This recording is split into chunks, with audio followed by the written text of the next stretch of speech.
I'm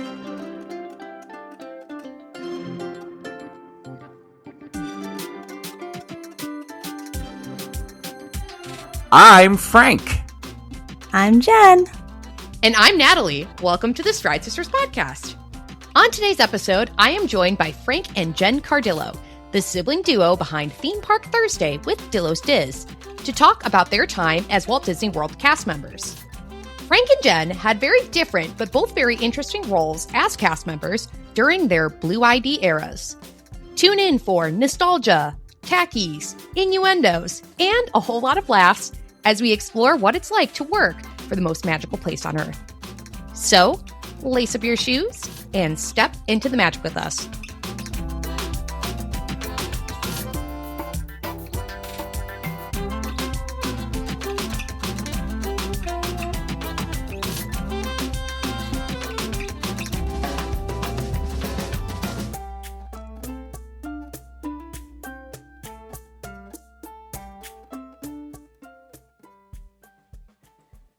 Hello, hello. Welcome back to another week. I'm just going to get right to it. I have been super excited about this interview since we recorded it. Peek behind the curtain, that was about 6 weeks ago. So I've been sitting on it for, I wouldn't say a rainy day because it's a beautiful mid-May day, but a day or just a very, very fun, enjoyable experience. So I'm excited, super excited. But going to get through some of the normal standard operating procedures here. And just, again, a little piece of housekeeping. I have been doing this at the end of the episode, but next week, the 19th, is going to be the last week that I'm doing weekly episodes before I go to bi-weekly for the little bit of the off season. So you'll see an episode the 19th, but that will be the last episode of May, unless something like big happens, and I don't know. I'm just not going to summon that into the universe, okay? Anyway, days until our next race and registration dates, 163 days until Wine and Dine Half Marathon Weekend 2026. Get your proof of time in because your deadline is coming on June 1st, which is just about 3 weeks away. So make sure you update that and your estimated finish time. 239 days until Marathon Weekend 2027. Your shirt deadline is about a month away on June 14th. Proof of time deadline is on August 3rd, so 2.5 months to get that updated. 289 days until Princess Half Marathon Weekend 2027. I anticipate themes like any minute now. So this week, maybe next week. I don't think they would wait all the way till club registration week, because then that is something that would constitute an emergency episode, I believe. So let's not summon that into the universe. Anyway, Club Run Disney registration is in 2 weeks on May 26th of 2026. General registration following the week after on June 2nd. We have 338 days until Springtime Surprise Weekend 2027. Club Run Disney registration is June 30th with regular registration following the 1 week later on July 7th. Club Run Disney registration is today for general registration. So something that was interesting was, to my knowledge, gold remained available for the entirety of silver renewals, which I don't feel like has happened. So could we have seen maybe a little bit of availability for people to go directly to gold?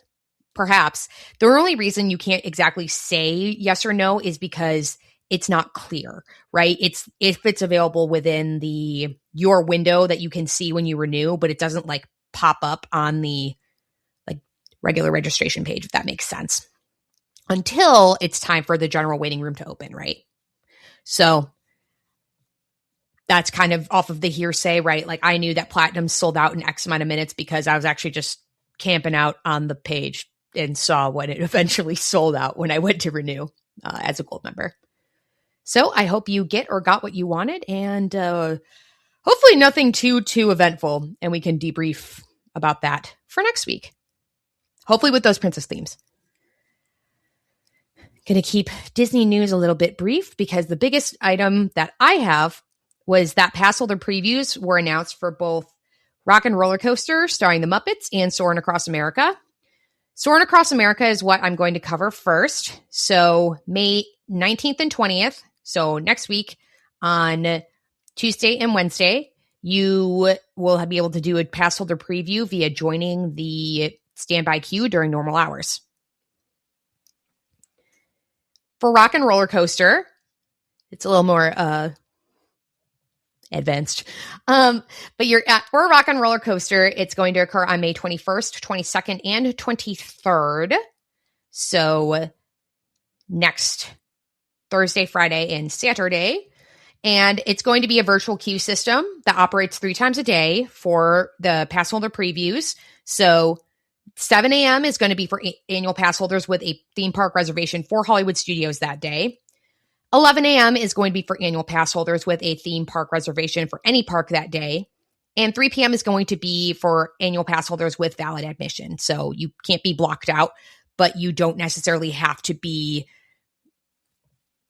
in or have like a park reservation that day because that's past the 2 p.m. window. You can only join it once per day, and you're going to get complimentary downloads of your attraction photos for Rock and Roller Coaster starring the Muppets during the pass holder preview period. So I'm really excited to see some reviews and such on that. And both attractions open on May 26th. So exciting times are afoot. So just 2 weeks away. All right. I feel like I'm speed running right now. Into the fun fact.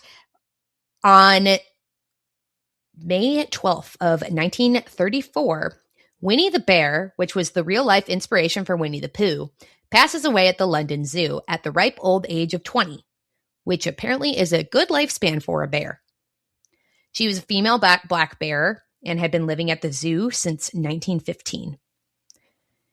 And she was very playful and gentle and was well liked by the writer of Winnie the Pooh, A.A. Mine's son, who was named Christopher Robin.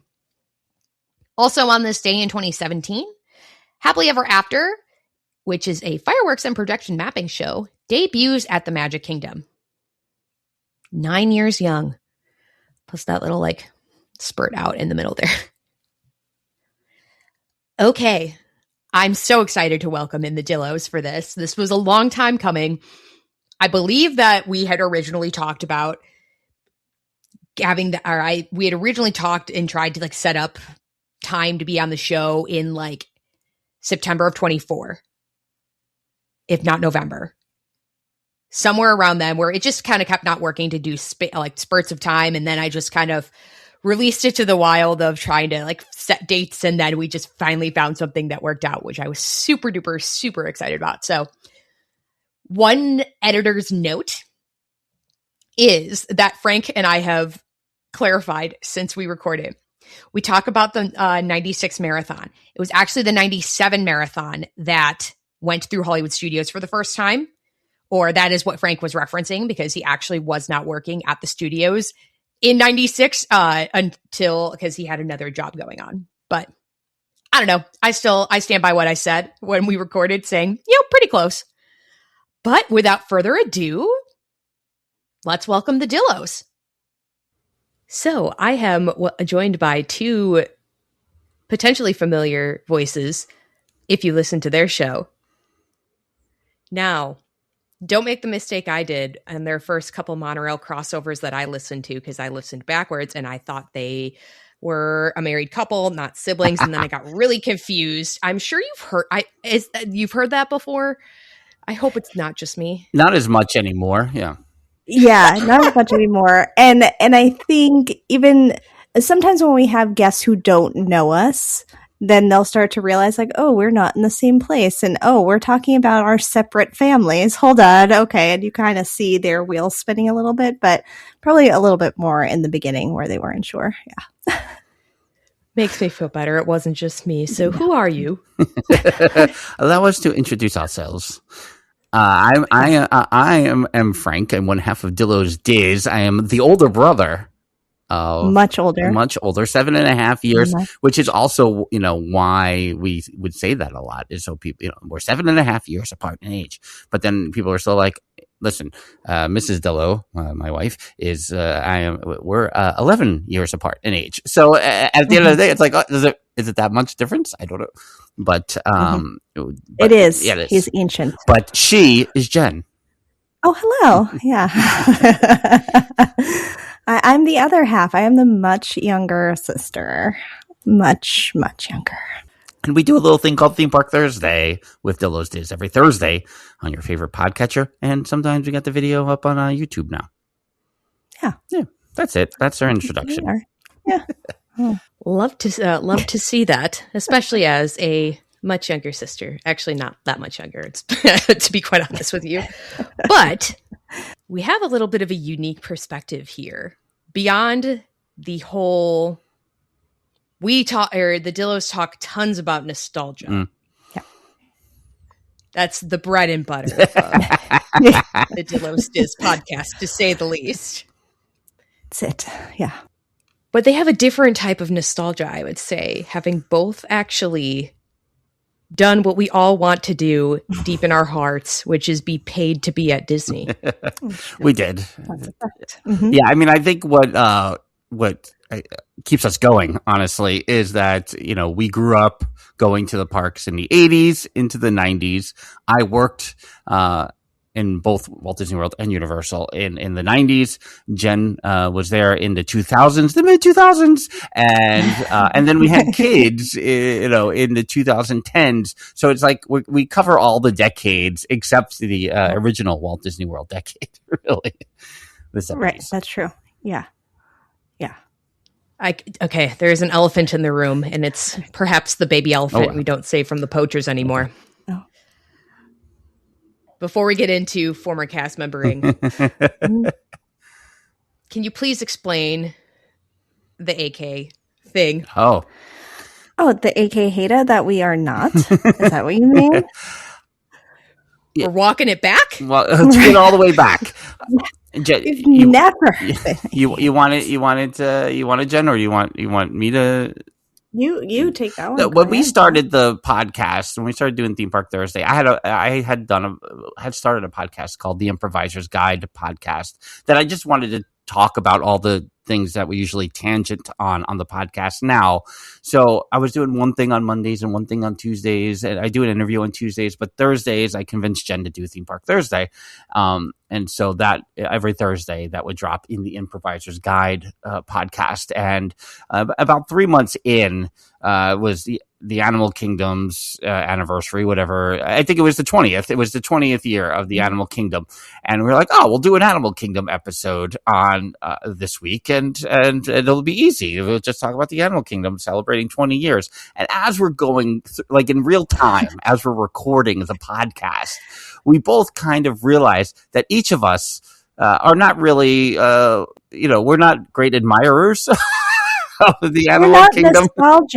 We're not nostalgic for the Animal Kingdom. We didn't have any nostalgia. If we're going into the theme of our podcast, we didn't have any nostalgia for the Animal Kingdom, and we've quickly followed that up with Mrs. Dillo and Mr. Snidillo appearing on the next week, just calling us out for it, and us trying to defend that, and that took off into.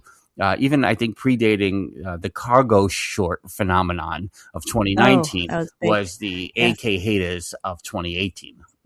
Mm-hmm. I mean, and the monorails really got on us for that. So that was a lot of our back and forth, was how we became the AK haters. And, I will often say it's the fourth park. Frank says it's the sixth park chronologically. Correct. And so we're just trying to state facts when we discuss these things. But the bottom line, I think we just don't hold any nostalgia for it personally. Yeah, and I think that it ties in, if we're going to stay on track a little bit, it ties into a little bit of my time as a cast member there, where by year 3 as a cast member, right around Animal Kingdom's opening, I was also graduating from UCF, like weeks before, and so it just, all these things collided, and I just remember thinking, like, I didn't Dillo the expectations on the Animal Kingdom, and I remember going, okay, And that stuck with me for a long time. And then there'd be large gaps between visits to the animal kingdom and all the way up until this recording in 2018 where we're like, I don't know if we've been there enough to really talk about this for a full hour. Yeah, because I think that's how it was like, when's the last time you were there? Oh, yeah, it's been a while. And like, we just really started thinking about how often we would go and how much when we would make time for it and when we wouldn't. But yeah, I will say, thanks to the podcast, though, I have a bigger appreciation for Animal Kingdom. I have a bigger appreciation for things that are at Animal Kingdom that I didn't even know existed. I have an appreciation for things like the Nomad Lounge and what was the animation experience, which won't be there anymore. So I probably won't be getting on the train to Conservation Station. I don't know. But I did develop more of an admiration and appreciation for the Animal Kingdom over time. It's still, it's still the fourth park, but the sixth park appreciate chronologically. Typhoon Lagoon and Blizzard Beach predated both of them. All right. So much there for a second. Bluey is going to the conservation station, so will you be there against your will, except not against your will? I mean, Bluey would never be against my will. However, we love Bluey in this house. And however, the characters of Bluey that will be represented in Animal Kingdom, I think my kids saw and were like, why they look like that? Why? So I don't know, but I'll probably be there for at least a selfie. I mean, I would think we have to get the content. We will need a Dillo picture with Bluey and Bingo, I'm sure. Ooh. Right? Oh, be still my heart. Be still my heart. We haven't even talked about this on our podcast, but we're discussing a trip, and Mrs. Dillo was asking me, like, Animal Kingdom? Are we really going to go to Animal Kingdom? And I'm like, well, the 10-year-old hasn't been on Flight of Passage or Everest, and she's going to want to go on both of those things. So I said, I have to leave that open for those new things. What I left out was, I want to try to get a selfie with Bluey. Also, is that okay? We have to see how the line is to Conservation Station that day as well. Hey, it's for the kids. It's for the kids. Also, I jest, but Mr. Natalie is a recent convert to Animal Kingdom as well, having gone as a kid, and then he was like 3 steps in, not even seeing the Tree of Life yet, and he's like, wait, the theming here is awesome. Like, this is the theme park? Nice. It was not what he quite remembered from being a little kid there. Yeah. So he's a more recent convert. Also, the Nomad helps. Yeah, I think that's what converts a lot of people. Well, and one of the things that way back then that we would say that made us or got us labeled as AK haters, I guess, is that I would say consistently there's no shade there, even though it's it's been proven otherwise since then. Let's say that, I think, but I just and probably what Mr. Natalie felt as well. It was just so hot in that park, especially in that parking lot. Forget it. It's a vast wasteland, that parking lot. As someone who runs through that parking lot, I don't know how you make it, because you see mirages in that parking lot. That's how big it is. Man, yeah, they got it at like a weird spot of them.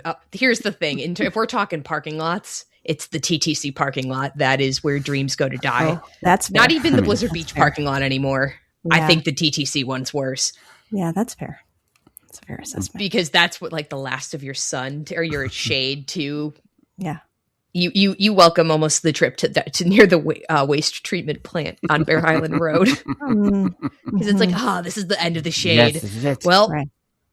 But yeah, interesting. It's interesting to also conceptualize that, like, Frank was around when Run Disney started. Yeah, I worked in the park. I was working the day of, right? Because what was the first year, Natalie? Was it 96 or 94? 94. So it maybe I feel, and I'll have to remember, and I'm going to say this without any fact checking, right? I think I felt like the first time the race ran through the studios was when I was there, because I was there in early 96. I had done traditions and all that during the fall of 95. But I feel like I remember it being a big deal that the race was coming through this hashtag always MGM that day. But again, I think that's a little revisionist history on my part. I don't think you're wrong though, because there's about, I think, a little under 50 perfects left who've done every single marathon since the first one. Wow. This next year will be the 34th. And I believe that Alan, because he's a little more prolific in the Facebook groups, if you see him, he'll give you a little bracelet he made. And he love him. Yeah. And I believe he said that the first couple of years it went only, I think, to Magic and to Epcot. I believe Alan has said that. So you are, it might not be revisionist history, but it's history enough for this. I'll stamp it. Yes. Allow it. I'll allow it. The gavel has sounded. Natalie, when was your first trip to Disney? 98. Mm-hmm. We're going to have to dig up those photos. Yeah, a few. I got some AK ones too. Oh. I also have some with friends too. Ooh. Yeah. Well. And at hashtag always MGM. Handy, no, but I know that my mom is probably like yelling into the car, like, yes, yeah, of course we do. That would be amazing. I mean, I think I just to keep it on the integrity level here. That from 95 to the end of 99, I was more seasoned, and then I would drop in more often. Let's say the last year and a half of that time when I was working at Universal a little bit more, but. So I was in the entertainment department working closely with your lovable, huggable Disney characters there at hashtag always MGM. So 98, I'm sure I was still working a lot with Woody during that time. And I'm sure I was doing some character dining because I had just, Disney heard. Yeah. Mickey tried to take him out. Yeah. Disney tried to take you out. You froze as soon as you started listing anybody. Oh, he froze again. This is amazing. I'm back. Am I back? You're getting to Frozen. But I just moved over to Hollywood and Vine to character dining. So that was good luck with your editing, Natalie. But in 90, so around that time, there could be pictures that you have with Genie, right? Yes. He's frozen again. Goofy, Genie, Goofy. Just gonna nod Woody? Through all of this at that time. Yeah, I mean, I think it was. I would say steadily in 98. I probably was more leaning towards Goofy, Woody, probably Green Army Man from Toy Story on occasion. Of those, I was working very closely with. As a Genie, I would say less at that point because I think it was sometime in 98 that the character dining moved from the Soundstage restaurant, which is where Disney Junior is now, over to Hollywood and Vine. He's really trying to give you some work this week, Natalie. It's like breaking my brain a little bit, like the thought of, oh my God, Mom, you have a scavenger hunt to do. Yes, it's going to be amazing if we find a photo. I know that there's a photo of me with Goofy, but I believe we were at the Contemporary from that trip because it was in the summer. It was in July. They had, because my mom tells a story all the time of like Goofy and Max came up on a little banana boat to the Contemporary and then kind of were swimming around with us. There's some pictures from back then. And, regardless of whether or not this is true, now I have to believe that was Frank. I think he probably wishes it was him hanging out at the Contemporary like that, but yeah. And by it was Frank, it means he was driving the boat, of course. That's what we talk about friends. Exactly. Yes. You should go out and come back, I think. I think so. I'll be back. Yeah. All right. Goodbye. Sorry, Natalie. Oh, you're so good. Although this is a full Dillo experience. This is how. It usually actually starts as soon as he says this, and then he just freezes. And it's like Riverside knows as soon as he starts. I'm going to play the sound of my people. In the interim, let's talk about you as a cast member. Okay. Let's do it. All right. There's two of you. Wow. All the prequel memes. Yes. I think, yeah. I don't think it's any better. So I went out and it gave me full Wi-Fi, and then I came back in and went down to 2. So we'll see how it goes, everybody. We'll just keep it going. Okay. So I was someone that wanted to move down there because we grew up going down there. And then at that point, Frank had lived down there. And so after my senior year of high school, I tried applying to UCF. I didn't get in. It's fine. I was even then considering, like, should I go to like a community college down there and then kind of get my way in there? But I didn't do that. So I finished school like in a fall semester. So the summer before that, a friend, hold on, let's see if I can get this right. A friend of a friend was a little brother in the sorority fraternity world to the manager of one of the managers at Think Place in Innoventions West. And so they kind of put me in contact with that person, and we emailed back and forth. I probably had a phone call with her. This is the summer of 2004. And then I moved down there in May for the summer, and I worked there full time. So I was in the IBM exhibit in Innoventions West. There was a big thingamajig video game where you flew through the air and zoomed through the water to collect coins along the way. There was a big Think Live where we did like demonstrations of Via Voice and different technologies. Then there were kind of just IBM computers around that you could play on. There was also picture postcard booths. So you could send a postcard home to somebody, email it, very high tech. So I was there. And then, so I was there until August. I came back to finish my last semester of school and then moved down in January of 2005 again, and still worked in the exhibit for a while. And at some point I transitioned over to working on events a little bit. So I was helping with any IBM events that were happening on property. So sometimes that was within our exhibit. We had a little conference room, but sometimes that could be in different event spots throughout Disney, like on top of Norway, or in the Wonders of Life Pavilion, or in these different spots. So I did that for a bit, but I was down there probably for a total of 2 years-ish. But yeah, that's what I did down there during my time. In a nutshell. Oh boy. Chock full of questions. Yes. Go. I think probably one of the biggest ones, and this is for kind of you both, is, and I think I know the answer to this, is how did actually working in the park shape how you see saw the park after and the, long after? Like, yeah. I don't think it quite ruined it for you, considering it's AK still the fourth. But I am curious to see kind of how, especially with a lot of changes that have happened in the parks. But that's a whole different question about changes. That's a whole other thing. I think for me, a few things. One, I was third party, so I was an operating participant. So I used to say, the mouse doesn't pay me directly, so maybe I have a different perspective on things.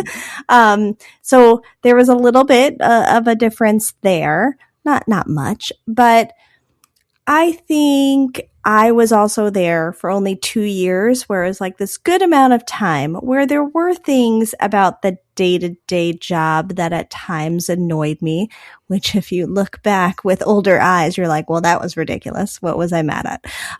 But, just silly day-to-day. And you have the guests that want to yell at you. You have the guests that want to take out their frustrations because of a ride breaking down or whatever. You have all those situations. So, some of those days would be a little more frustrating than others, but ultimately for me, I never had any of that kind of put a damper on my view of the parks. But I do know people that were in that role longer than I was, who did kind of have to take a step back for a little bit and kind of disconnect themselves as a cast member or third party versus a guest again, because it kind of brought back all of that. And I can see that, because when we're going there for work, again, being there for 2 years, I think it was a good amount of time where I was like, this is amazing that I get to walk backstage Epcot every day. This is so cool. I love this. But you're still going to work and you're still in a building, and on a really nice day or on a really fun day or on a quiet day that maybe you want to be out doing things, you're still at work. So regardless, there can be some connections there. But personally, I did not have that tainted view after I left. Yeah. Enter me. Well, I mean, I think it's a couple of things that happened. I think one is, working at Disney was very much my college part-time job. And so, I used to tell everybody for years, like, that first year at Disney, like, it is like pure pixie dust. If you're a Disney fan and you go work at the parks and you have loved it your whole life, like, the first year is just unbelievable. And it was probably like that for a year and a half for me, that I really loved working there. And I think I was at, parallel was at kind of a crossroads of, do I want to finish school? I don't know. Is it really something I want to do? I'm down here. I'm doing what I want to do working at Disney. Is it really going to pay off to finish school? So I had to make a choice of, do I be full-time at Disney, or do I, just stick with what I'm doing? And I chose to stick with what I'm doing, which worked out really well on the college theater side. It then kind of dropped off significantly as a cast member. And my long-term, my true goal in life was, at the time, to be, a citizen of Hollywood. That was if I could be in the Citizens of Hollywood, that would be it. And it was never going to work out that way for various sundry reasons. And really, in late 99 I had, or mid 99, I guess 1999, that was last millennium, everyone. I had a really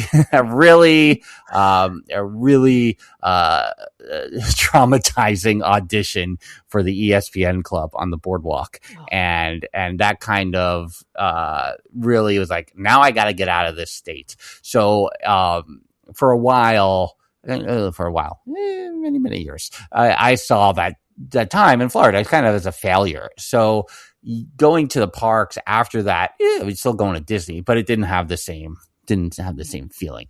And then when Jen was working for an airline, I could fly down a little more often and visit. I would do a one day at Food and Wine, and I would get that kind of urge, I just want to go to Epcot for the day, and I could do it because Jen had the buddy passes. So that was fine, but still, it really until the kid was born, did I really feel like we went for her first birthday. We stayed at the Polynesian. We did three of the 4 parks, and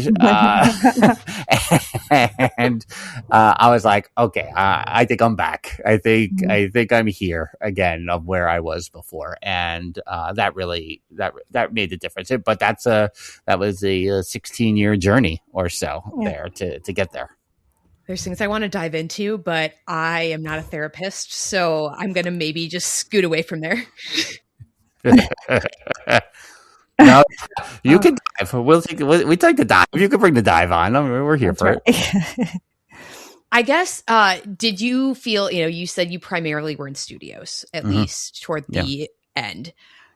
Did it take you a little bit longer? Because I feel like you can almost separate Epcot versus, Magic versus when you went in, when you got to go in and clock in studios, this is where this was, this is where a child almost threw up all over Genie's shoes. Oh, sure. And then tried to lick Genie. Yeah. Was that a little bit harder to go back? But I feel like it's almost a different studio these days, which I know is another hot topic. Listen, it's another episode. I think there's, and the whole separate topic would be how I feel about Fantasmic versus how I feel about Animal Kingdom. Oh, yeah, we're going to get into that, too. So there is, I would say, strangely enough, I don't know if my love for the studios ever went away. I think it was still my home park at the end of the day. I think it was just I never could get to where I needed to be there, right? And really, in hindsight, I'm like, did I want to get there? I don't think I did. So there's that. And I would say today, the thing that really stands out to me walking around the park is two things, I guess, that jump out at me. One is being in Toy Story Land, because that was like the whole backstage studio tour. My weekend of traditions was right before, my weekend of training with the character department was right before Toy Story came out. So Toy Story like took off after that. So Toy Story Land is such an important part of my time as a cast member that being in that area is just like, it just like fuels memories for me, even though, it was just trailers and rehearsal spaces back there and props and costumes and everything. So that's one area. And then for whatever reason, walking through, Mickey and Minnie's Runaway Railway into the queue, for Green Army Men used to stand in that queue for the Great Movie Ride and be frozen and come to life as people walked by and entered from the outside to the inside. So every time I walk by a certain spot there, I'm like, that was my spot right there. It's my spot. So those are little things that stand out, but without, I can't remember anymore walking through Muppets Courtyard at the end of my day and listening to the music during, the magic hour there with the colors in the sky and it's like, I gotta let that go. Do we have to let it go? Tear my heart into pieces. Yeah. It's too soon still. It's still too soon. It'll always be too soon. Yeah. It'll be too soon until we get it back in where Lightning McQueen Racing Academy used to be. And when they yes. And even then it'll be too soon because it's not the same spot. But I'll take it. I was going to say, I'll concede. Just like Statler and Waldorf at the end of the show, I surrender. I will concede. Yeah.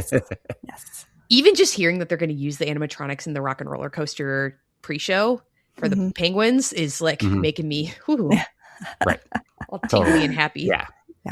In the best way. I'm gonna need to see the Miss Piggy fountain. I'm just saying that. Like, I'm gonna need to see a fountain in that area. That's it. Yeah. That's when I'll know we're going in the right direction. That is so true. Mm-hmm.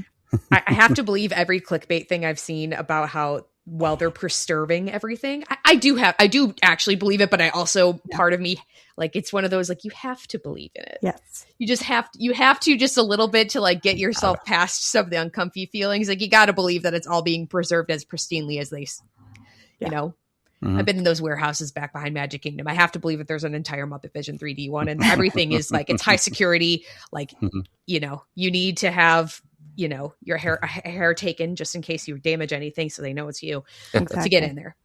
I don't want to see any TikTok behind the scenes. Someone took video back there, by the way. Don't ruin it for us. No, we know it's there. Don't ruin it. No, I don't need it. No, that's some things are sacred and they've already desecrated our sacred place. So we don't need another one to go. No. That's not how that works. No. A kind of a sidebar burning question that I feel like I have, and this is probably different so in terms of your uniforms and them cleaning them, how often do they actually wash them?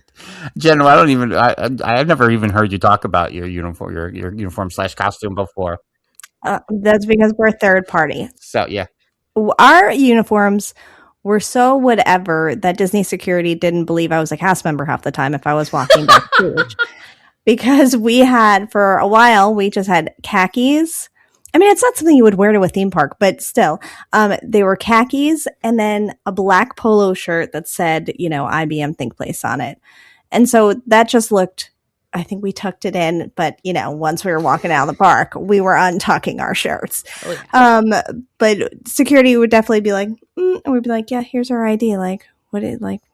No, these are our costumes. And for that, I'm thankful because a lot of the costumes throughout Walt Disney World are fabulous, but also sometimes a little bit rough. And so then we switched to light blue polos and black pants. But they were our own, so I just washed my own clothes, basically. Like, those were just, I I probably have my shirt in. I'm looking at my closet. I probably have it in there somewhere, like a shirt still. But yeah, we never went through like the Disney laundry system, so for us it was a little bit different. Yeah, I was curious if you guys had your clothing held hostage. Yeah.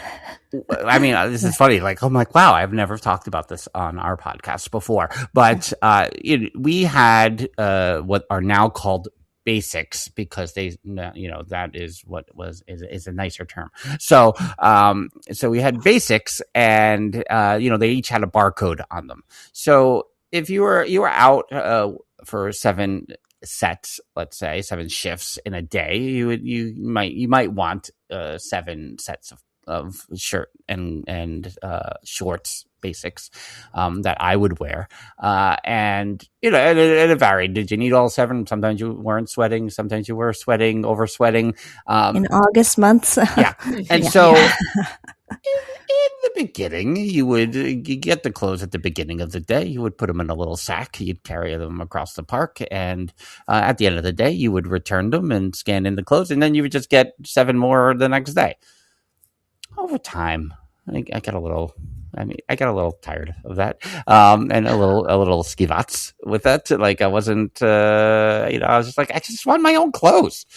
So maybe this happened, that I would just stuff it all in my backpack at the end of the day.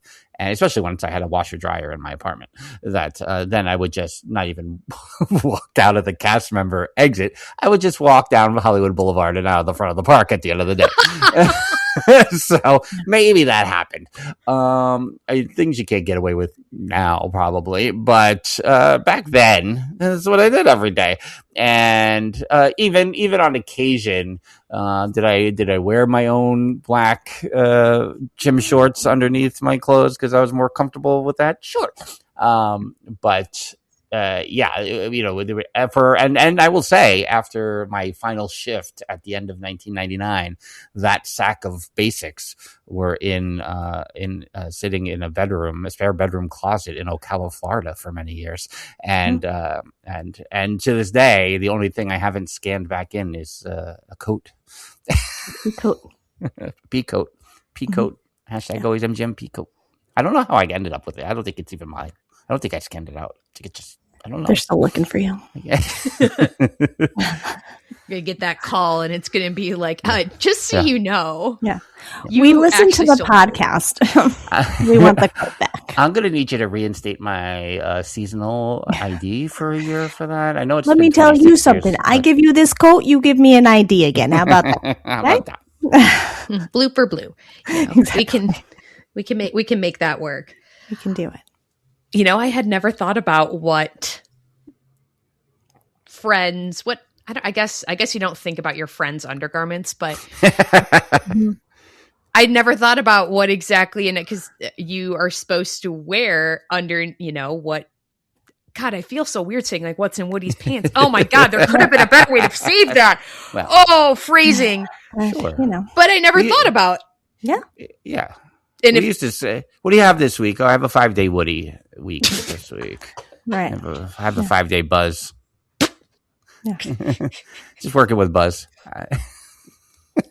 Jen's shaking her head. She's like, you don't say this on our podcast. This is what happens. Oh, do I have a title for this now already? No. No, I have the title of the podcast episode.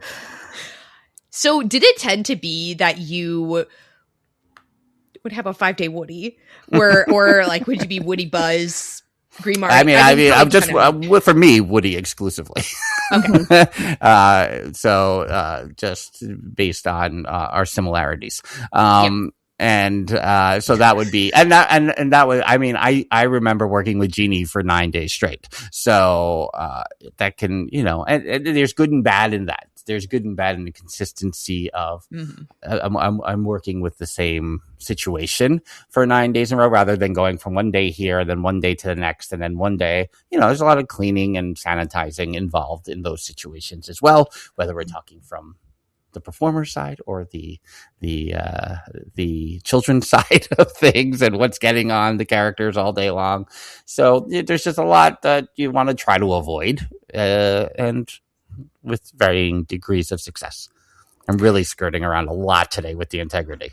Yeah. A lot of things come out of children, probably some adults too at times at Walt Disney World that I don't know that people really think about that often of just, I mean, we would shut down our video game often because there would just be a puddle on a floor where some kid was standing for a while. Like, we found full on formed things on a carpet, but I think like, how did this happen? We didn't see anyone like stop, but this is like, it's interesting. It's just interesting, like things you don't think about. And then of course, like you're just trying to block it and have no one else realize what's actually going on there. But yeah, I mean, I would imagine the same for, especially when kids are super excited to see their favorite characters. You never know what could happen. All this time I was kind of thinking, like, if I had to swab the computers or like Goofy's nose. Oh, yeah. And I mean like the outside, like we're not COVID testing Goofy. Sure. I think I would have bet that Goofy's nose would be different. It might be the computers though. Like, what are we going to pick up on this little swab? Yeah. Mm-hmm.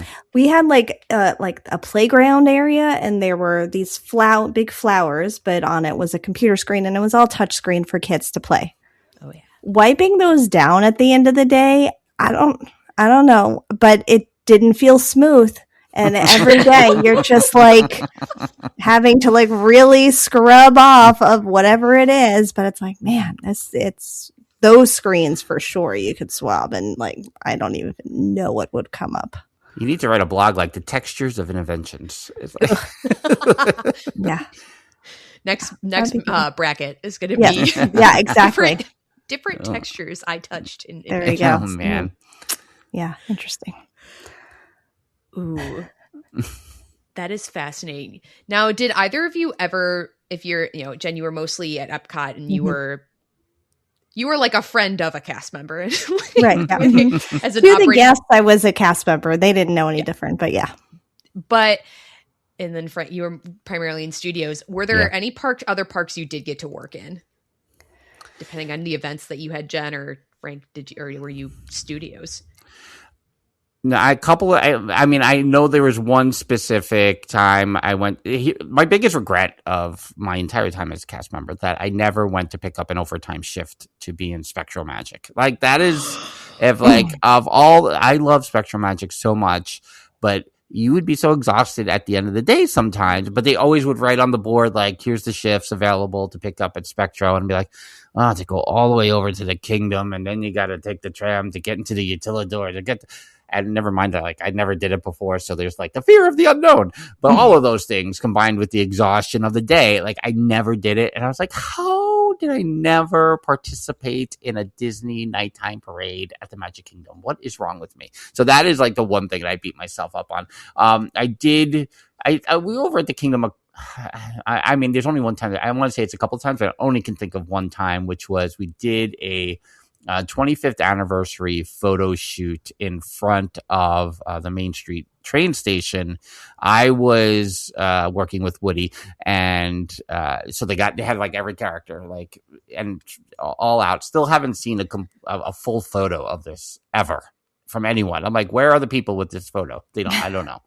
But we were it was early October of 1996, and we were all on the risers for a very long time. It was warm, still early October, so it was morning, but it was probably getting into that 85 range.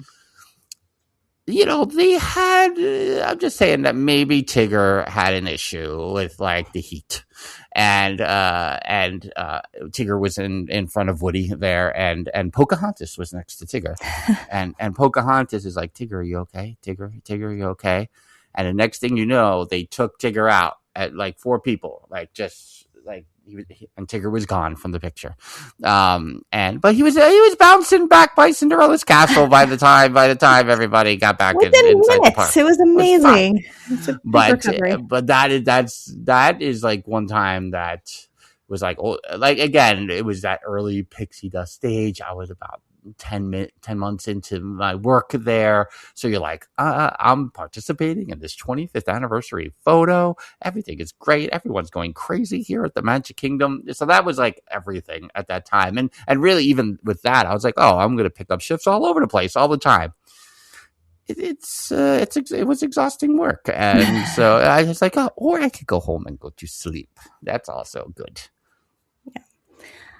And shower was most important. I don't think I was ever in a different park.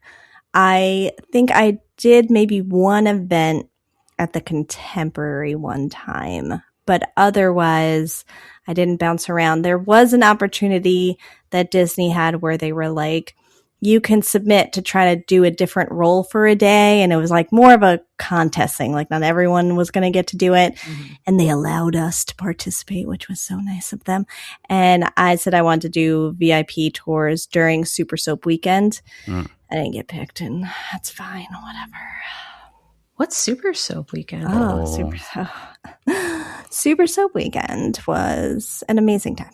It was a weekend, typically in November, where they would bring in all the ABC soap opera stars, and they would take over the studios.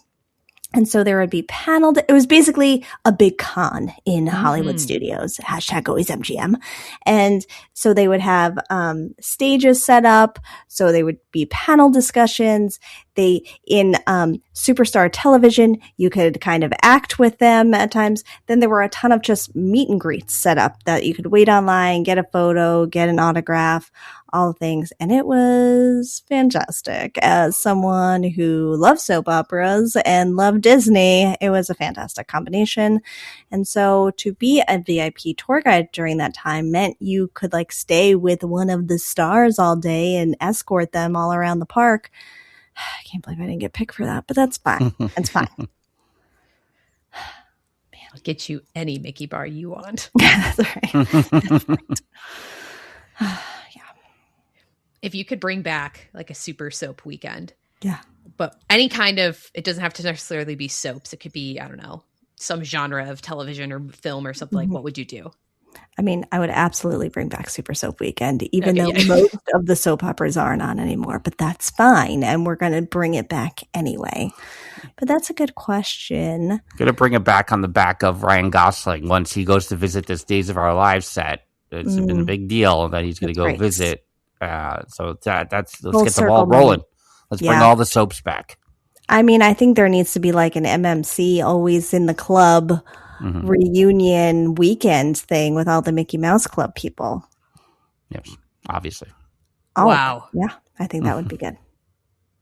Yeah, absolutely. Yeah. I didn't know what my answer to that question would be either, but I think it's that now that you brought it up. Right? Yeah. I mean, that and, that summer of 90, another big reason the summer of 96 was like huge for me. They were filming a lot of World Championship Wrestling at the theme parks. And that went on for a couple of years at the sound stages. But that summer, they filmed a lot on Monday nights in the front of the park.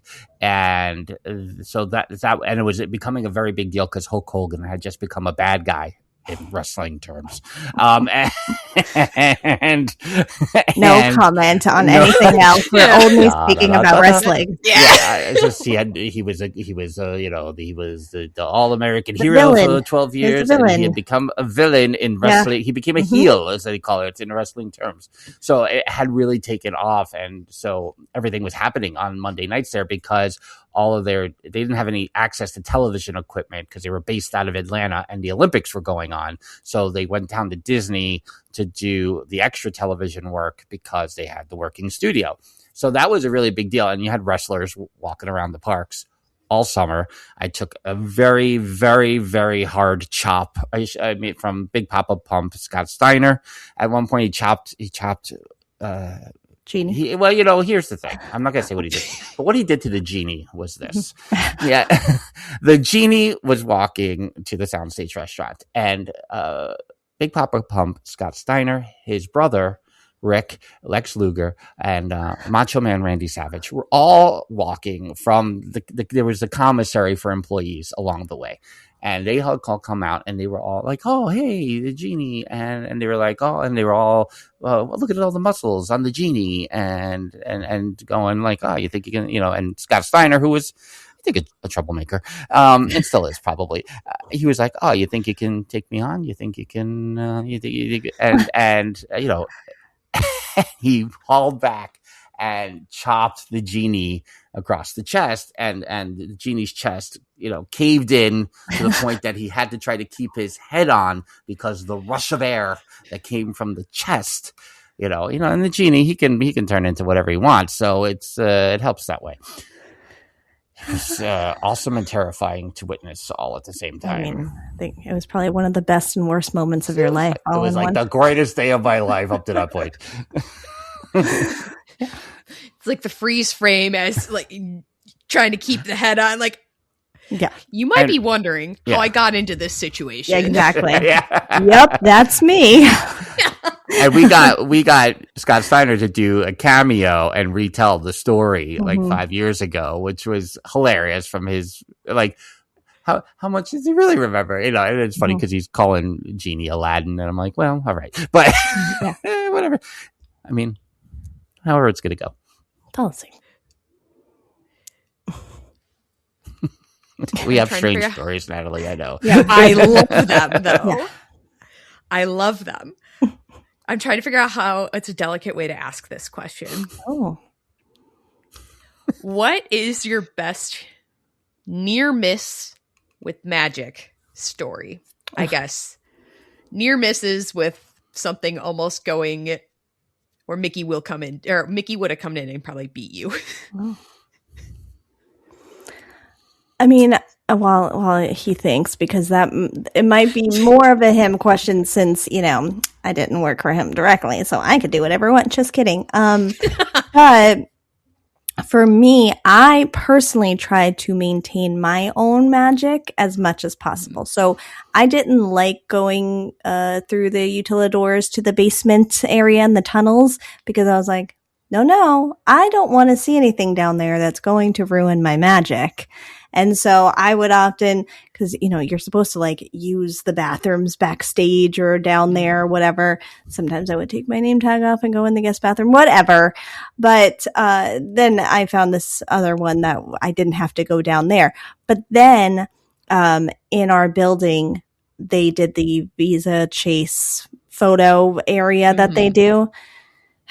That started to ruin. That's when everything started going downhill, quite honestly, because now in this back part of the building, they had this, and the backstage area where I would cut through to then go down basically towards Spaceship Earth and back there to go to the bathrooms down there.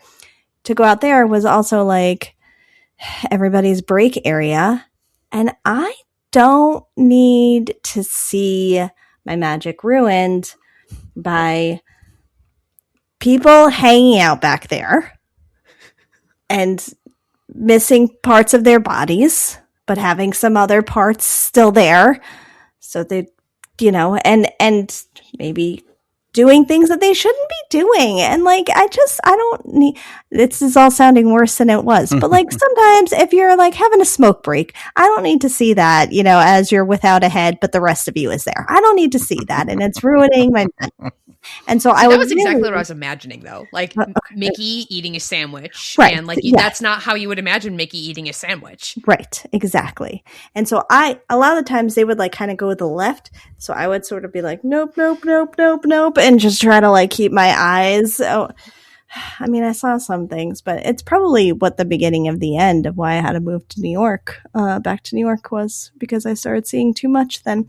But I tried to maintain my own magic for as long as possible, but it was difficult. So, I mean, it's funny because my brain gets split between was I a good cast member or was I not a good cast member? And sometimes I don't know.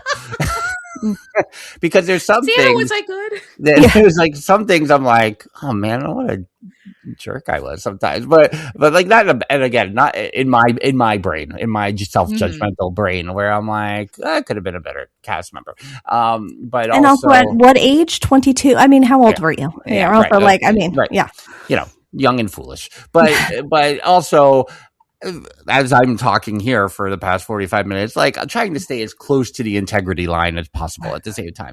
So, things I didn't get as in much trouble as other people got, but for things they did, like taking a friendship boat ride and coming back to the studios while on shift, you just breaking away and taking a ride, and everyone getting excited that they get an extra magic moment on the friendship boat. I didn't do that. What I did do, Jen will attest that Pizza Rizzo was an arcade for a long time, and got rebranded as Pizza Planet there in the early time, and so Woody took a lot of Papa shots and was on the skiing game sometimes and played air hockey with Jen for 30 minutes straight because you're like, I'm entertaining the people. What's the problem?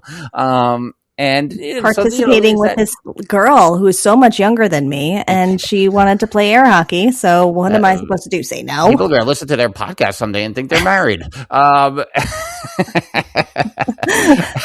So there was stuff like that where you're like, all right, this is not what you're supposed to be doing, and it's not ruining the magic necessarily, but also is it giving the best experience? So I guess that's where my magic line is too, is what's providing the best experience. I think I can say that oh God, there's two things now. The first thing I'll say is Dale of Chip and Dale fame and the genie, they used to do a thing, and you realize how horrible it is after it's done, where they would joke around and sign the other character's autograph. So if you're trying to get the genie, you would end up with Dale, and if you try to get Dale, you would end up with Genie. Which stinks if you already have Dale's autograph and you come to the genie and then you just get Dale again. Like that's ruining the magic. It's not a good experience. So there's that. And really the last thing I will say is,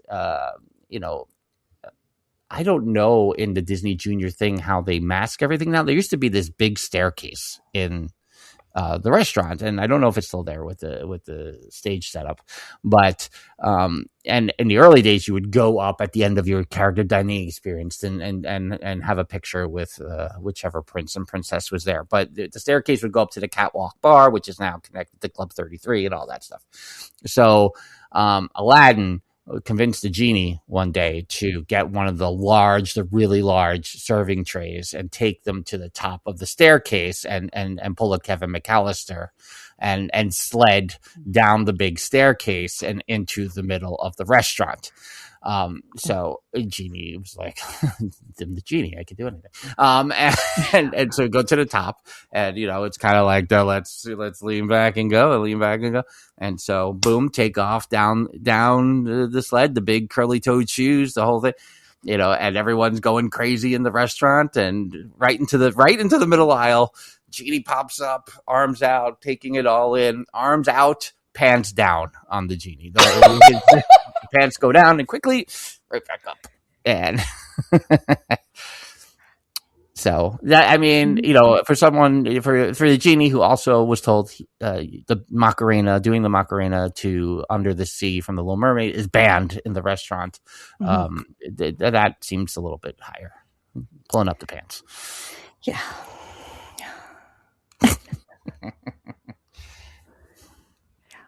See, I'm out here like, dang, that would have been such a magic moment. Like, yeah, of course the genie would do that. Like, of course the genie would probably, Aladdin used another wish on him, and that's why he did that. Exactly. The genie owed him one. I owed him one, and the genie owed him one. You get your freedom. The genie got his freedom wished for, so he gets to do a lot of things now. Exactly. Yeah, now I'm like racking my brain for times when I saw something that might have been a little abnormal and was just like, wow, that's like super magic. And I mean like as my 30-year-old self. Like, I mean, my grown prefrontal cortex is fully developed. This version of me that's just like, yeah, that was super magical. Yeah. And it was probably like somebody got it talking to behind the curtain. I mean, no cell phone cameras, right? I can only imagine. Oh, yeah. Now forget it. Forget it. Yeah. Oh, yeah. How many times have I even like just recorded something like funny that like, you know, like Daisy really getting into like a dance or something like that? Because I feel like, you know, with Run Disney events, sometimes they're a little bit more, they let them be a little more unhinged. No, and then we did events a lot. Like I talk about other places we've been. I remember doing an event at the Dolphin or the Swan. I forget which, but it was like a party. So like anytime you get a dance party going, it's extra. Or like the Goofy Hamilton yes. from a couple months ago. That was amazing. It's one of those that I keep in my rotation when I'm having like a really bad day where I'm like, you know what's going to make me happier? Goofy dancing to Hamilton. Exactly. Yeah. This is going to make my day a lot better. Yeah. You know, just things like that where it's like, it's like toeing the line a little bit. Mm-hmm. If you could bring back one thing this is such a can of worms, that was in place while you were a cast member, what would it be? And I'm leaving it really open-ended there. My whole building. Where I work doesn't exist anymore. It's fine for you, Moana. But no, let me I mean, we had still Electric Umbrella was still there. That's not there anymore. Mouse Gear was there. Fountain the music Nations, loop. The music loop. The intervention music loop. The best music loop. The bakery. Literally everything in that entire area isn't there anymore. Not to say I don't appreciate the new music, because I do. It's got its own vibes and they nailed it. And I love that. I do enjoy the Walt statue, but I am a Dillo and we don't like change for the sake of change. And guess what? Hashtag always future world. That whole thing is change for the sake of change. So I would argue that everything I could see while working could come back, but I couldn't see much, but I could see that, and it's all different now. Exactly. But I wonder if it would like kind of not restore that magic, but in a way, like, you know, if that back corridor where Minnie was eating a sandwich never exists, like it didn't happen now. I mean, that's true. That's a good point. You couldn't see Tinkerbell on her smoke break, right? Exactly. That never even happened. That was a bad dream I had. It was, you were in Times Square. You weren't in. That's right. That's true. Exactly. I again, with all the changes at studios, I'm a fan of Toy Story Land. I'm a fan of Galaxy's Edge. I'm not one of those people who need it to be Tatooine. I don't. I'm happy with what it is. It is. I do though. I'm a little surprised, as much as I love Jollywood Nights, that the Osborne family lights don't exist somewhere and happen every year. It shocks me. It wasn't just like the holidays. You know, they were setting that up months in advance, so you could walk around the park or you're taking a golf cart from one side of the park to the other to get where you're working that day, and you see them working on it. And if you were injured, they would offer you, like, all right, you can't work your shift today, but do you want to go screw in light bulbs for the Osborne lights? No, I'm good, thank you, I'm good. I don't need to put in test Christmas lights all day. But well, what if I could? So that's the one that stands out to me maybe the most about the studios for some reason. And, I mean, that's one of mine at the studios. So, yeah. Oh, I didn't even think about. We miss you. So I will say that I believe they're in the Give Kids the World Village now. Is at least they are going to use. Okay. For critically ill children. Still, it makes me feel better. Right. Yes. Yeah. For sure. They were donated that way. That's true. Yeah. But could they also, there's some still space back there. We could guss it up a little bit. Just saying. I am almost surprised you didn't say when the Phantasmic Theater used to be a parking lot. Well, and I'm also surprised I didn't say the Great Movie Ride, right? I think that's also a fair game, but in terms, I feel like in context of what my work was, like for some reason, that was the image in my brain. But Great Movie Ride, it's definitely up there. It was much easier to park in the Fantasmic lagoon there than the front of the park, but. Is that the beef with it? Because I don't think I've ever actually heard this full story of why you have the beef. I will tell the full story. It's not a full beef about the parking. It definitely was better. A couple of things happened there like maybe a year after I started working. They were going to build Rock and Roller Coaster, so they had a shutdown where you would walk in and clock in and get your costume. And they moved that to the opposite side of the park over by Stunt Spectacular. So that happened, and then.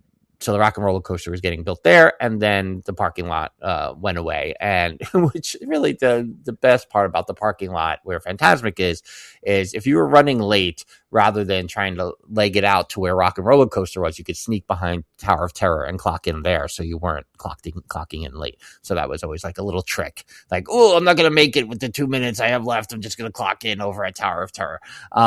So that was part one. I loved everyone I worked with at studios. I had a great time. I thought the people were great. It was, it was very much like, I remember I got, my audition was at UCF. And I remember when they out of the line, they were like, you're coming to work at the studios, and they were really looking for like a certain vibe because it was smaller than Magic Kingdom, especially. And Epcot didn't have as much. So it was just a really good group of people. And when Fantasmic happened, that kind of, obviously the people who've been there the longest wanted to work Fantasmic and wanted to work the new thing. So that was, it changed the dynamic, and, and more cast members came in. And so it didn't feel the same anymore. That's why I don't like Fantasmic. See, doesn't that make complete sense?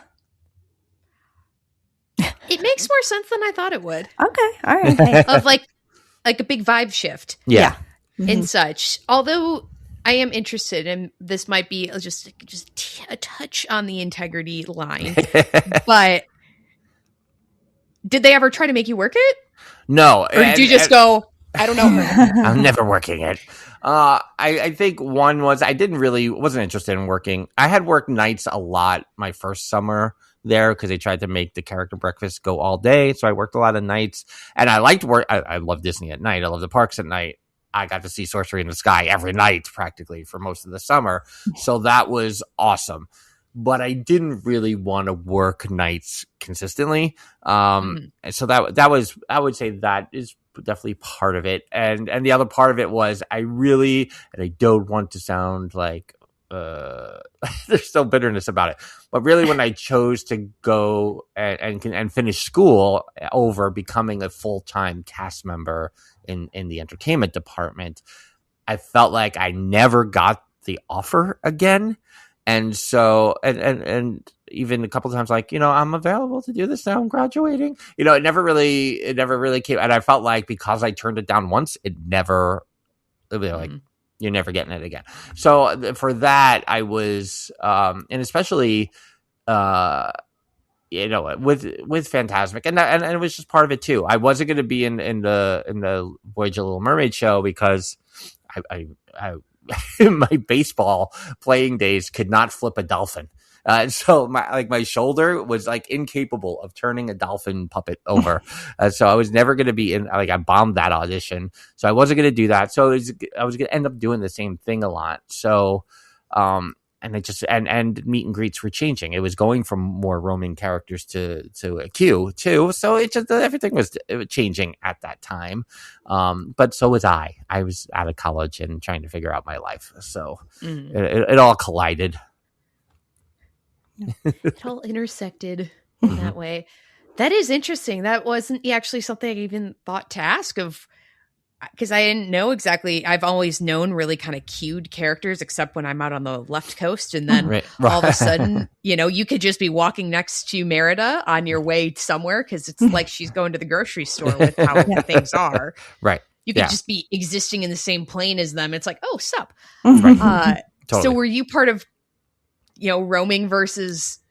Yeah, I mean, I was roaming for the most part. I would say really maybe Woody and Buzz's popularity was part of what started queuing over at the studios, because over by the sound stages, like if let's say you're walking now, for those of you who might not are trying to think it in current terms, so you're going from Mickey and Minnie's Runaway Railway towards Toy Story Land, and where all that Pixar place stuff. What is that over there now? The Pixar area there, by the backside of Toy Story Mania. That used to be Mickey Avenue. So that was like a primary area for meet and greets. And so that was all roaming all the time, which was really awesome. And even in like Jen and Papa Dillo and Mama Dillo visited during Christmas week.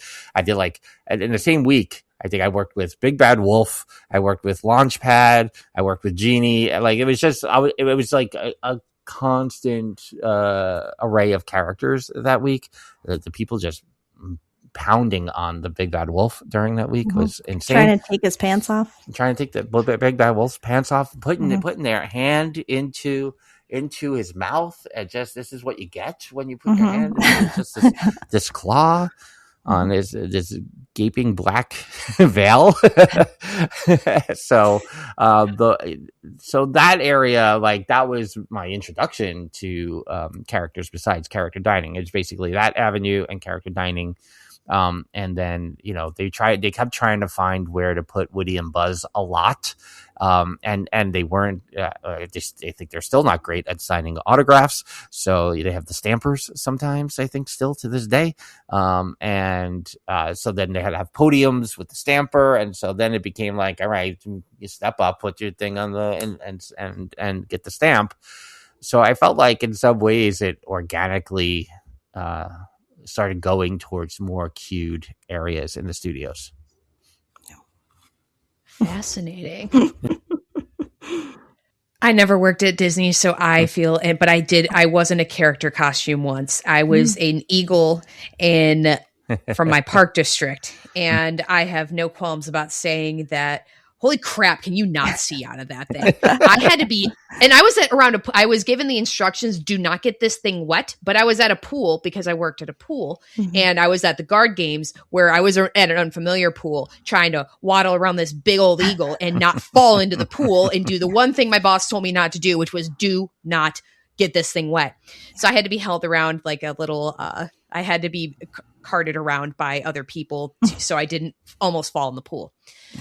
Because I remember being somewhat surprised at, like, I think it was through my beak of, like, that was my only that was my only visibility, and just kind of nobody put a hand right in there in the beak, but I can only imagine, like, danger, what's going on here? Yeah, that was a tough one. I mean, that's what I remember. I mean, I don't know what Jen's perspective was on it. I mean, other than, like, I can't believe they're pulling down your pants. Yeah, we got the other guest member. There's a lot of pantsing stories here. Yes, on, exactly. The podcast today. The title of this podcast just gets longer and longer with all of these. But yeah, I mean, I remember we were telling the cast member attendant with you, like, Skid over here. He's really getting close to getting these pants off if you want, because they were like had big buttons on the back and all of that. So we're like, and of course, like, the parents are just standing there cracking up, and it's like, what are we doing? What's that? Yeah. Like, we don't need to, we don't need to do that to Goofy. Goofy's, we don't need to find out what's under there. The dailies. No, they were just really good, solid areas for roaming characters. Early in the day at the front of the park, Mickey Avenue there, the animation courtyard, they did a whole thing in the fall of '96 of roaming characters and characters you didn't see that much. So it was a lot of roaming back then. So yeah, it's a hard thing sometimes for me, and that's why Disneyland was awesome. Was at the end of the night, I went into Disneyland, for like a walkout basically, and was like, and just like Mickey and Minnie were just like roaming around the front of the park in the front of Main Street, and I'm like, you would never see this in Orlando ever. No, just the casual nature of like, oh yeah, there goes Bert and Mary. Mm-hmm. Yeah. Mm-hmm. They might pause somewhere just like briefly, but they are just doing their thing. Yeah, that's what's crazy. If there were a role that you could have again, or even again, or just kind of something that you wish you could have done, what would it be? And whether character, just different role, different anything. Oh, for me, I mean, I guess we're asking me for. I mean, I think that both, but yeah. What role as a cast member? I mean, I think. Again, I wanted to lean towards that. I wanted to be on the Citizens of Hollywood track. So things like Great Movie Ride, Guide, and or Jungle Cruise Skipper were always kind of in my head. But I will say, in terms of the characters, like I got close to working with Clopan a little bit from Hunchback, and that was I got very close, and that's something that even I work at a Renaissance Festival, once a year now, but it used to be more regular, and a lot of that is modeled after Clopan, just because of I really love that character and the characterization of the animation and Topsy Turvy and all that stuff. So the character I play at the Renaissance Festival came into that role because of a Topsy Turvy like situation. So Clopan is a character that kind of stays with me a lot to this day. Jen? Oh, yeah, I think guest relations always kind of stuck out a little bit, probably more for the VIP tours than the taking all the complaints. More plaid, less yes. Magic is ruined. Yes, exactly. I did way back in the day, I mean, when we would go all the time growing up, I think I would say I just want to live in a Disney hotel. And then there was that brief like, oh, maybe I can work in a Disney hotel. And then Frank and I had the same guidance counselor in high school, even though we were much so far apart in age. Mm-hmm. And we took one of those like, what should we be when we grow up tests, right? And they gave both of us, we both got hotel management. And so she kind of tried to push in that direction, which I maybe should have done. I don't know. I'm not sure, but I did not. And but I always have that in my head. I actually saw a job come up on the Disney site the other day, or maybe someone posted on LinkedIn that it was like a GM for one of the hotels down there. And I was like, oh, should I apply to this and just see if like I would totally get in. But I think also for me, I would want it very specific. Like, can I be the manager in like the Polynesian, the beach club? Like, can I pick where I go, or are you going to just put me somewhere? But, sometimes that seems interesting, but again, it's a lot of, guest interaction. And I think probably at a point in my life that seemed more interesting than it does now. But those things kind of were always more interesting to me, I think. Yeah. If you could throw, with what you know about events at Disney, if you could throw an event, I don't care what it is, you don't have to have a plan. Like, what would it? Well, I guess I'm asking, what would it be? So you kind of have to have like somewhat of a plan. Yeah. But what kind of event would you throw? Like, where? Like, that's what I. Yeah. Oh man, that's a good question. We have a regret that we never did a party in the Great Movie Ride, because you used to be able to like rent out like a seat. Like we could have done like the Wizard of Oz, like Papa Dillo's, 70th birthday totally would have been at Right. at the Wizard of Oz scene, but no, that's no longer an option.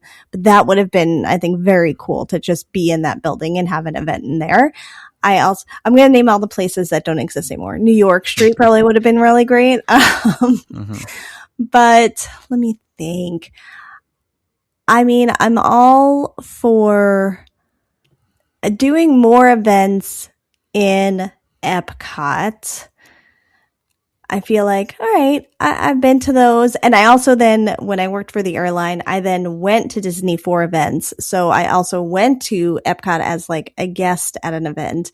And we did also do Animal Kingdom as well. And we were at like Beach and Yacht. We were at the Grand Floridian for the conferences and stuff like that. But I don't know, for view's sake, like there's a part of me that's like probably California Grill or Topolino's, something like that would be very cool just because you have the views then. And I do breeze. Enjoy The breeze. Yeah. Jelly Rolls, I probably would have done an event there too. Let's see what else. Where are all the places? A Polynesian beach event. That sounds fantastic.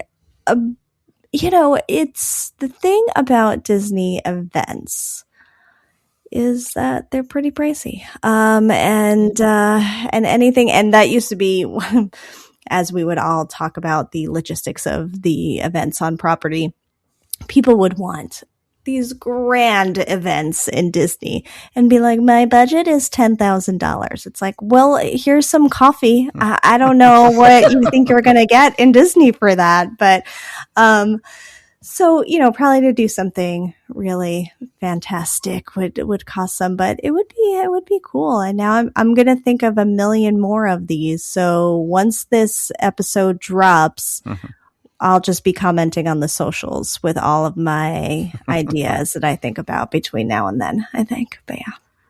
I think I'm going to be thinking about the idea of the Great Movie Ride until this drops. Just in the middle of a Great Movie Ride scene is just going to, man. Because I've done an in-show exit on that, so like I know it's flat, right? Like we broke down near the Casablanca scene, and then we got walked off like almost half an hour later, but the cast member was just telling us stories and stuff. It was awesome. That's awesome. And the idea of an event in there. Right. So good. So good. Yeah, I once ran in there to take a picture of Mary Poppins and Bert with Mary Poppins and Bert in the London scene. I just get this real quick. Yeah, let's run between cars and make it happen. Yeah. Oh, man. Natalie, did you visit between 2004 and 2006? I did. Yeah. So, Mama Natalie, who already has a lot of work to do for the 90s. Also, I'm going to need to see if you have any kind of Innoventions West photos from that time. I believe we would have. Okay. I believe that we would have, because I have memories of being in Innoventions when it, throughout time, and and I have not only memories of being in there, but I remember like coming back or like, oh, we'll have to go do that this time. So like not only was I old enough to remember doing it the first time, I was old enough to remember like, we got to do it again. Yeah. So we're going to be cracking next time I'm at home for a longer period of time. We're going to be cracking open all the Disney, our little stacks where like the developed pictures, because that's kind of all they're still like in their little sleeve. Yeah. It just opening it up just like sends like a through my nostalgia. What if you just have photos of Frank and I from our time in Disney? What if you hold the key to the photos? It'd be really funny. That would be hilarious. It'd be really, really funny. My mom is, I'm sure, chomping at the bit right now too. Like she's like, I'll find it. She's like, what did we do in the studio at MGM at the time? Yeah, or even wild card might be Mr. Natalie as well. All right, more toward Jen, your time in the parks than Frank's time. But that's my favorite game, is going through their Disney albums at when I'm at my in-laws, and I can tell them where they were. Yeah. Like, oh, sometimes it's hard mode too. I love when it's hard mode because I will like kind of sit there and like my husband will be like, "What are you doing?" I'm like, "I'm trying to figure out where this Disney picture is from." Yeah. I got it. Yeah. I was like, that's the old carpet at Chef Mickey's. Like, nice. You haven't found you in the background of one of his pictures yet? No, I think that we've about confirmed that we have never overlapped because they did 2 family trips when he was a kid, and I might cut this, I might not, but one of my father-in-law's parents died on each of them. Oh my God. Oh. So the running joke is, oh my gosh. Well, now the running joke. Well, we're 2 for 2 now, so can't happen again. Oh my goodness. But if it happens a third time after our mini moon with Mr. Natalie, I was like, all your relatives stayed alive throughout this trip, so God. we're good. We're good. We can keep going. We're so good. And that's why I keep pushing for Disneyland as well, because my father-in-law he said like 5-10 conferences in Anaheim and he never stepped foot into the park. Oh my so goodness. I'm working on that. Yeah, nice.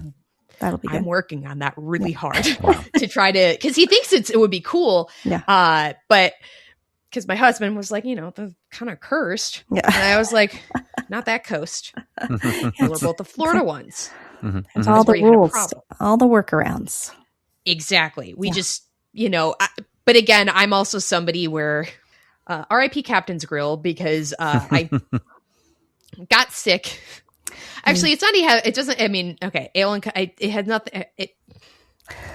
It's more the fact that the both times I've stayed at Port Orleans French Quarter, I've had awful GI bug. And it's one of those things where it's $2, but it's weird that it happened twice, and I'm not willing to find out the third time. Sure. Yeah. Yeah. And that's just a GI bug. Yeah. I get it.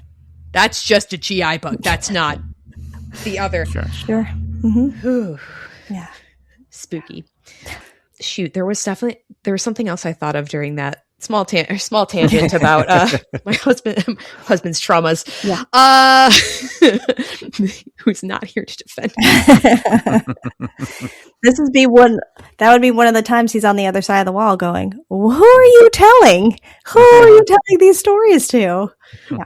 What are you talking about? It's funny because when I see the messages come through, I say the darndest things that he gets out of context.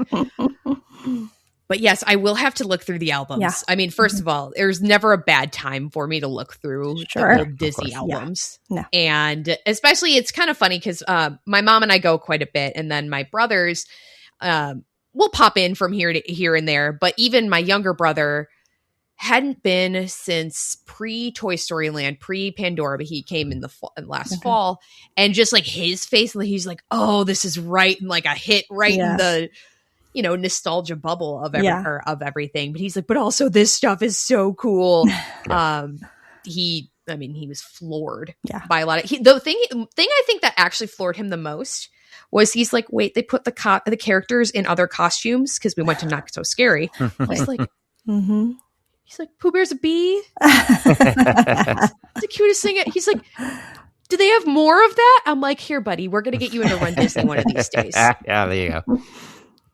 Because I can only imagine, I'd love to talk to like a friend of who was a friend during a race. Because I mean, it's a snap and go. Like it's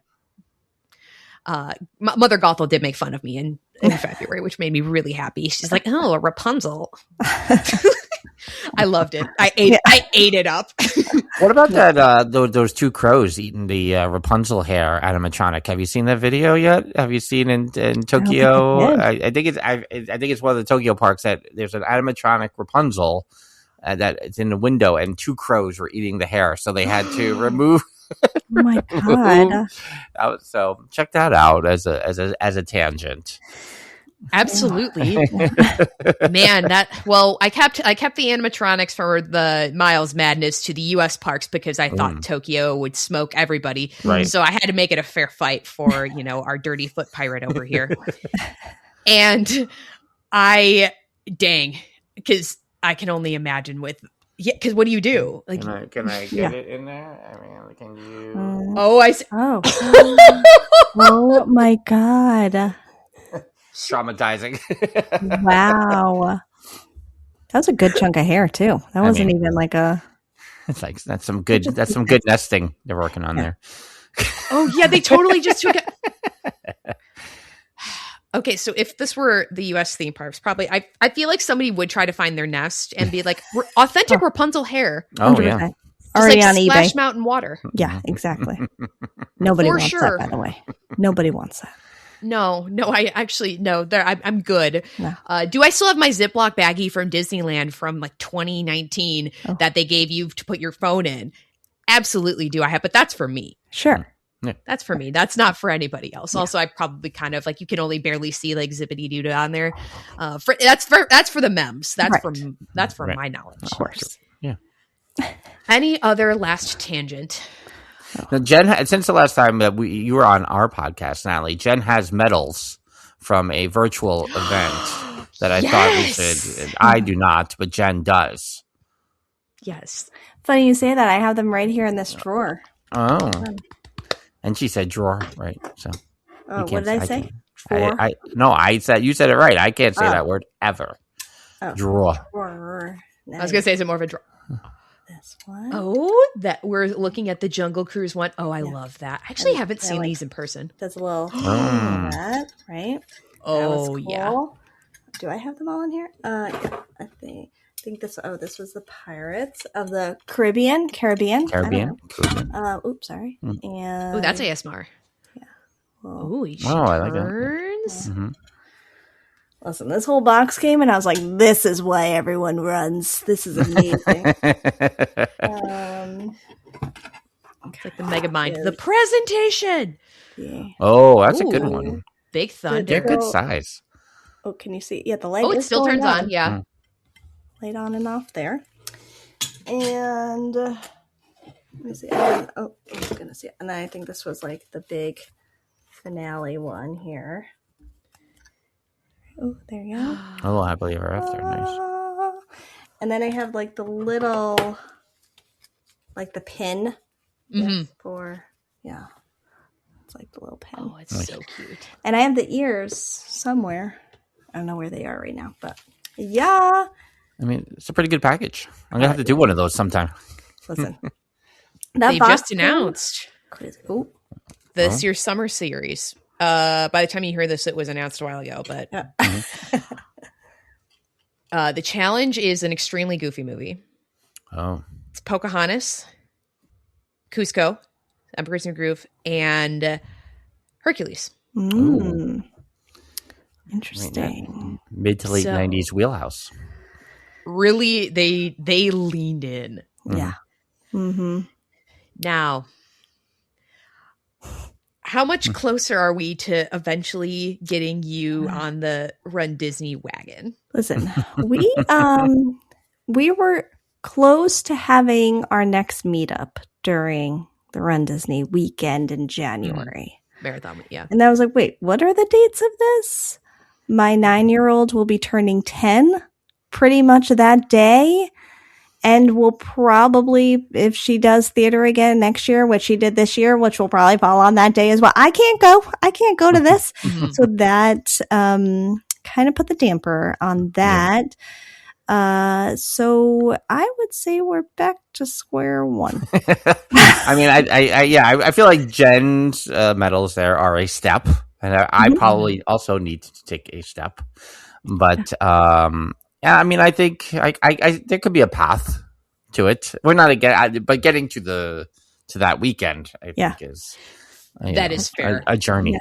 Yeah. I think the one disadvantage of Marathon Weekend, this is somebody who does Marathon, since I started doing Marathon Weekend, I haven't missed a Marathon Weekend. The 5K is also on a Thursday, so you'd have to get there on a Wednesday. Right. Mm-hmm. So there's that aspect of things of like, ooh, and that's like right after kids go back to school. Not that that's a consideration for me, but it is for you. It's like one of those like, ooh. Yeah. Exactly. Versus some other weekends, every other weekend it's a Friday is the first race. So you have to be there by Thursday. And In terms of, I thought that your big hesitation was going to be how much early you have to plan for that, but in my eyes, I mean, it could be. That's part of it, you know. Oh, I'm just I can't keep calling it that I have sticky fingers for a bib, but I tend to just acquire them when I want to, including buying a bib the night before for Disneyland. That will never happen again. I'm sure. That was crazy. Yeah. I went out with an extra costume packed, a Delulu in a dream, and I made it work. It worked. You manifested it happening. I really did. Just you just happen to have an extra costume. Like, well, what is it to bring an extra costume? I guess I could just, I could have just worn it a different race. It would have been fine. Yeah. But I do seem to be pretty good at kind of predicting when they're going to have some last minute openings, just very quick with it. So we could always, I don't recommend this as a plan A, but we could always, if, next April something opens up and it's like a whirlwind of things, like I usually am your person to try to find something. Good to know. That's helpful. Yeah. Because I don't think especially this year, it seemed crazy to try to get in. And so I feel like even if we were trying, we probably would have failed at it. It was, both registrations we've had so far have been a little wild. I got lucky for one of them. Not that I was signing myself. It's so much more stressful when I'm signing someone else up too. It's when it's just me and I'm going to whiff for myself and it's one thing. But if I'm going to whiff for somebody else, it's something else altogether. Right. But they have expanded the 5K capacity. So that is now the last one to sell out. Okay. Does it still sell out in the first couple hours? Sure does, because it's Disney. Yeah. But is it the last one to go? Where usually it was the second. Usually it's the 10K first because you have the fewest number of 10K bibs, and then the 5 goes next because the 5 is its own registration. Yes. But we're going to keep wheedling Tom and Michelle. I'm still working. Like, don't worry. Yes. We'll keep working. We'll keep working at it. I still have to kind of drag Adam back into it. It's that or the smoke detector. I don't know what we're going to win first. Oh, well, I think you have a better shot. The smoke detector, he doesn't even know if it's still beeping. He doesn't even know. He's like, I don't know. He doesn't hear it. Adam. Well, our goals this year is to get both Adam and you to our meetup in November. I think that's goals. I think I can be amenable. I think I can be amenable to that. That last year it was because I was supposed to be overseas, and that's why I couldn't go. But this year, there are no plans of that. So I know, I feel like I'm a little bit, after it's been a very busy couple of years, not to say I do anything to help mitigate that, where I just am like, yeah, okay, more. But this year, I feel like I'm a lot less planned in terms of having other stuff going on, which means like tomorrow it's going to be like, hey, guess what? Yeah. That said, I feel like I can probably, fingers crossed, make that work. Yeah. Love that. Love to hear that. Being you down as a yes. Have you and Lexi met yet? Briefly in a marathon corral. Okay. We were in the same corral for the 24 marathon when she did Dopey. And I did Goofy. Yeah. So we have met, and we do every time there's a registration, we go back and forth of like, how did it go for you? Or like, how did you do on your bib or your corral number? Yeah. Yeah. Nice. But I would love to spend more time. Yeah.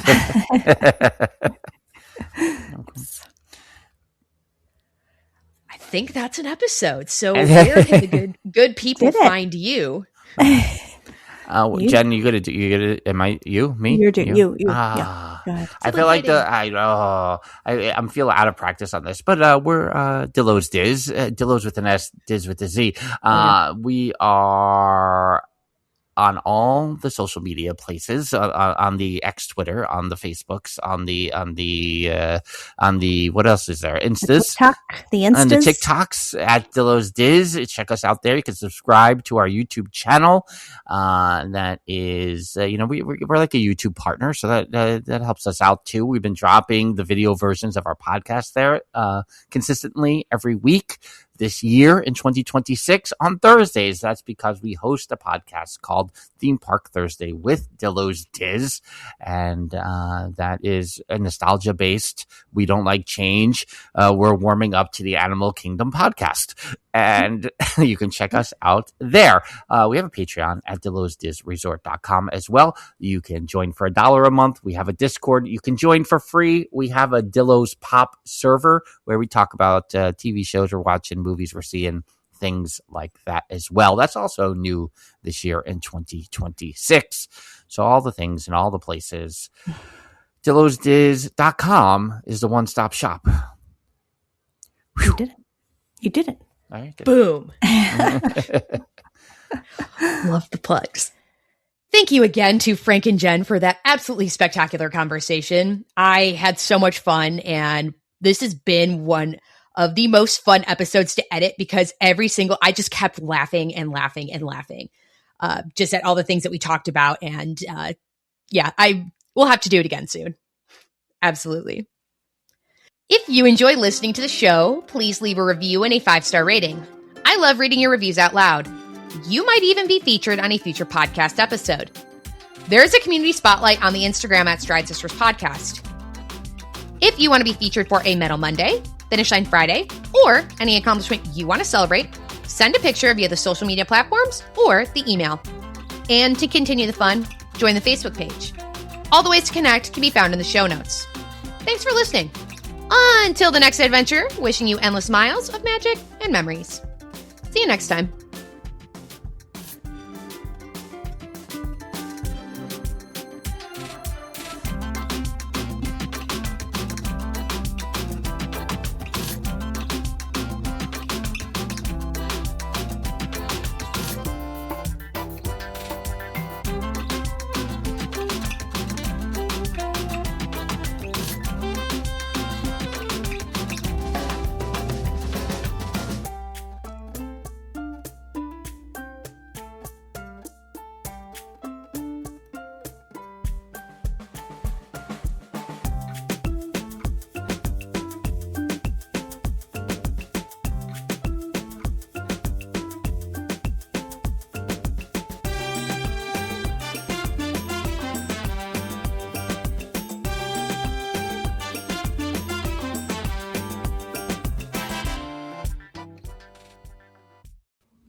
Throw that at the beginning. Okay. So whoever wants to go first, you'll go, I'm Frank or I'm Jen, and then the other will go, and then I'm the caboose.